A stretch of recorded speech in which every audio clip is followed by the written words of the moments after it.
Pod wantiere mane lipode mag dini kara dinde magalagale pacho Kaka koro jalup jatend piny Rigathi Gachagua okwayo mondo kik se ute mag lamo duto kaluwore kod tho mar ji mohewo 100 e gwenge ma Shakahola mitudo kod dini mar jadolo Paul Mackenzie ma puonj mage galagala.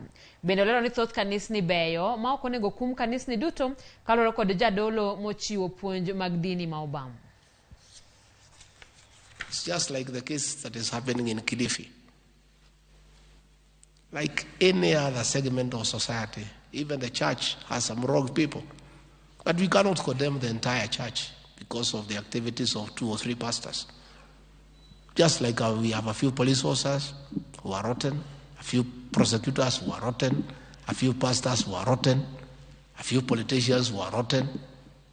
It's a reflection of society. So we don't want people also to condemn the church in its entirety because of the excesses of 1, 2, 3, 4, 5 pastors.